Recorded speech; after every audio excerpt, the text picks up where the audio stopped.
जहन दोस्तों, संसद में गूंजा सैनिकों का मामला और ये मामला उठाने वाले थे तेज तर्रार दो लीडर। एक है आम आदमी पार्टी के राघव चड्ढा जी, इन्होंने सरकार की नाक में दम करके रखा है। अगर भारत माता की सेवा में उस सैनिक ने अपना कोई अंग खो दिया, उसको टैक्स मान के और उसकी डिसेबिलिटी पेंशन को अतिरिक्त इनकम मान के उस पर टैक्स नहीं लगना चाहिए। You can tax income, you can tax profit, but you can not tax a soldiers sacrifice. उन्होंने कहा है कि नेता मजे मार रहे हैं, नेता को अपनी पेंशन छोड़नी चाहिए। यदि नेता अपना काम नहीं करते हैं तो उन्हें रिकॉल कर दो, यानी उनके पद से हटाने का अधिकार जनता को मिले। आप जनता के साथ साथ आज सैनिकों का उन्होंने मुद्दा उठाया कि सैनिक संघर्ष कर रहे हैं बॉर्डर पर, सैनिक अपनी जान जोखिम में डाल रहे हैं। और एक फैमिली ट्रेडिशन से उन्होंने कहा है कि सैनिक हैं लगातार, उनके दादा परदादा, यानी पूरी पीढ़ी दर पीढ़ी देश की सेवा करने वालों के साथ अब यह अन्याय किया जा रहा है कि उनको डिसेबिलिटी पेंशन के ऊपर टैक्स लगाना, और वो भी इनकम टैक्स। और इसको लेकर उन्होंने सवाल किया और महुआ मोइत्रा ने वित्त मंत्री साहब से बड़ी खरी खोटी सवाल किए। उसके साथ इन सवालों को लेकर आप ये 3 पेज का आर्टिकल देख सकते हो। ब्रिगेडियर नरेंद्र साहब जो हरियाणा से, उन्होंने हमें पूरा समझाने की कोशिश किया कि 1922 में सारी चीज आपके लिए एजम्प्टेड थी और लाकर के सरकार ने वो आप 2025 में ये नया नियम बना दिया जो कि 1 अप्रैल 2026 से लागू है। इसमें अफसर जेसु जवान सभी इसकी चपेट में आएंगे और ये हमारी गरिमा के खिलाफ है, हमारे त्याग के खिलाफ है, हमारे बलिदान के खिलाफ।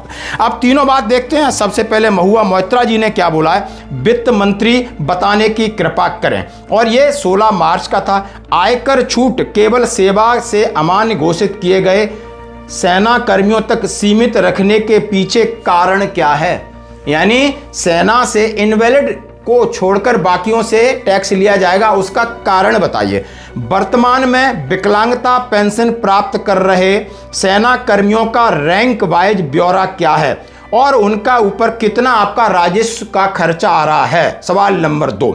सवाल नंबर 3, सामान्य रूप से सेवानिवृत्त हुए विकलांग कर्मियों की संख्या और उन पर कितना वार्षिक पेंशन खर्च हो रहा है।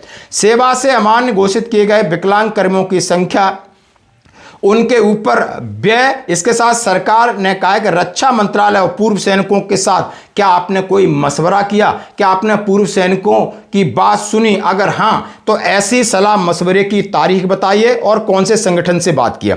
क्या सरकार ने ऐसे कर्मचारियों के मनोबल पर पड़ने वाले प्रभाव का कोई आकलन किया है? यानी आप देख सकते हो, whether the government has made any assessment of the impact of such taxation on the moral of personal and if so the detail there. उन्होंने कहा है कि यानी जो सेना के अंदर जान जोखिम में डालकर लड़ाई लड़ रहे हैं, इसलिए कि मुझे कुछ हो जाएगा तो मेरी और मेरे परिवार की देखभाल करने के लिए सरकारें हमारे पीछे हैं, समाज हमारे पीछे। यहां आज आपने उनके दिमाग में एक क्वेश्चन खड़ा कर दिया है, चाहे वो अग्निवीर हो, चाहे आप टैक्स, यानी आप जो टैक्स ले रहे हैं इनकम के तौर पर।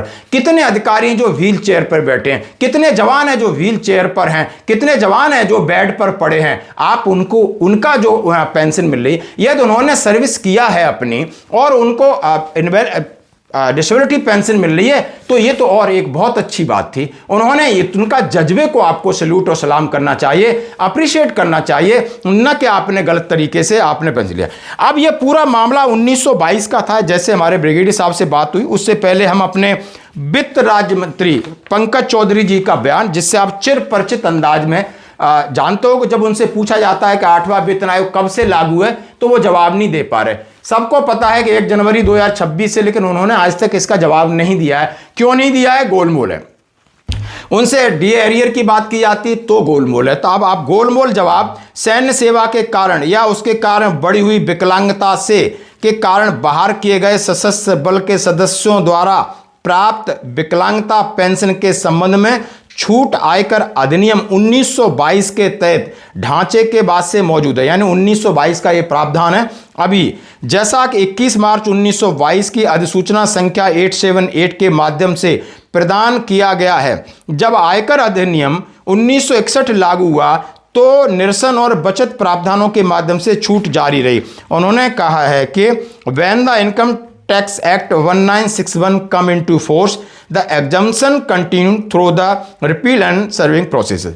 उनका विद द फिर क्या बात आती, इनकम टैक्स एक्ट 2025 लागू होने के साथ इनकम टैक्स एक्ट 1922 और उससे जुड़े बचत के नियमों से जुड़े पहले के नियम काम करना बंद कर देंगे, इसलिए नए एक्ट में कोई सफाई और नियम छूट नहीं दी जाती, उन्होंने नए एक्ट को दिया गया। अब इसके ऊपर जब इनका जवाब आता है तो ब्रिगेडियर नरेंद्र साहब ने एक आर्टिकल, आप देख सकते हो 4 पेज का हमें भेजा और लगभग आधा घंटे बात हुआ है कि इन्होंने कहा है कि उनके नाम चेंज हुए हैं, यानी और जो उन्होंने ये नियम बनाए 1922 से अभी तक कई बार मामला चलता रहा है, जैसा कि उन्होंने, अब मैं बहुत लंबा हो जाएगा ये वीडियो, इसलिए उन्होंने इस चीज़ के लिए कहा है कि सुप्रीम कोर्ट ने सरकार से 3 बार एफिडेविट दिया कि सर्कुलर केवल bodily disability attributable aggravated service condition case वाले कलर सर्विस पूरा करने वालों को टैक्स एग्जेम्पशन नहीं देगा, यह शर्त उन पर लागू नहीं है। यानी उन्होंने कहा है हमारे बार कैजुअलिटी भी है, जवान है, कई प्रकार के जवान है, फिर सीधा सीधा हमसे कहा है कि आप जेएसयू जवानों अफसरों को संदेश दीजिए कि आने वाले वक्त में सरकार जेएसयू चाहे जवान चाहे अधिकारी सबको अपने शिकंजे में कसेगी। 8वें वेतन आयोग आते आते ये इस तरीके से आपसे टैक्स वसूल करेंगे। तो दोस्तों इसके ऊपर आप ये देख सकते हो। अब मैं बात करूंगा सीधा सीधा, जेसीएम स्टाफ साइड ने कल मीटिंग किया और उन्होंने जो मुद्दे रखे, all India national pension scheme employ federation के डॉक्टर मंजीत पटेल ने जेसीएम स्टाफ साइड के शिवगोपाल मिश्रा जी से मांग किया और उन्होंने यूनियन टेरिटरीज जो केंद्रीय स्वायत्ता संस्थाओं में काम करने वाले कर्मचारियों के हितों को लेकर सवाल रखे। साथ ही उन्होंने एनुअल लीव के ऊपर सवाल रखा, कैजुअल लीव के ऊपर रखा, लीव इनकेसमेंट के ऊपर बात रखी कि आप इनको शामिल कीजिए। जैसा कि आप समझ सकते हो कि अप्रैल 1 वीक तक एक उन्होंने कहा फाइनल हमारा मेमोरेंडम बनेगा जिसको हम अपलोड करेंगे और फिर इसके वेतन आयोग के साथ मीटिंग करेंगे। तो दोस्तों ये थी अपडेट, धन्यवाद। एक हाथ से सोल्जर को सल्यूट और दूसरे हाथ से इनकम टैक्स का नोटिस नहीं। 1922 से डिसेबल पेंशन आर्म्ड फोर्सेस को जो दी जा रही थी उसमें कोई इनकम टैक्स नहीं था। पहली बार 1922 से लेकर आज तक कोई इनकम टैक्स नहीं लगा, लेकिन अब हम उस पर इनकम टैक्स लगाने जा रहे हैं जो कि ठीक नहीं है। मैं आपको एक उदाहरण के माध्यम से समझाना चाहूंगा। एक सोल्जर जो 20 साल का जब था उसने भारतीय फौज को ज्वाइन किया। 25 साल सर्विस करने के बाद एक्सट्रीम कंडीशंस में उसने दिवाली बंकर में मनाई, ईद बॉर्डर पे मनाई, क्रिसमस के दौरान पेट्रोलिंग करी, अपने बच्चों के बर्थडे, अपनी मैरिज एनिवर्सरी, सुख दुख के मौके सब मिस किए। लेकिन उसने अपने सैक्रिफाइस को कभी टैक्स लैब और टैक्स एग्जेम्पशन के चश्मे से नहीं देखा। लेकिन जब ऑपरेशन के दौरान किसी इंजरी के चलते हुए अपना कोई अंग खो देता है और मेडिकल बोर्ड उसे 40 से 50%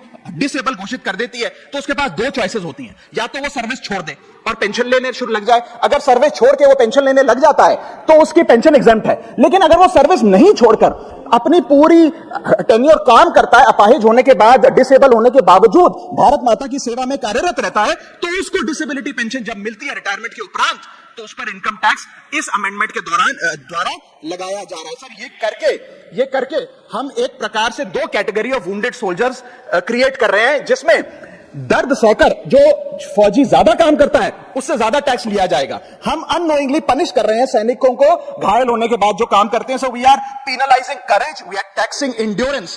मैं कहना चाहता हूं sir, when the wound is same, service is same, sacrifice is same, tax treatment अलग अलग नहीं होना चाहिए। डिसेबिलिटी पेंशन कोई विंडफॉल गेन नहीं है, कोई बोनस नहीं है, कोई प्रिविलेज नहीं है। अगर भारत माता की सेवा में उस सैनिक ने अपना कोई अंग खो दिया, उसको टैक्स मान के और उसकी डिसेबिलिटी पेंशन को अतिरिक्त इनकम मान के उस पर टैक्स नहीं लगना चाहिए। You can tax income, you can tax profit, but you cannot tax a soldiers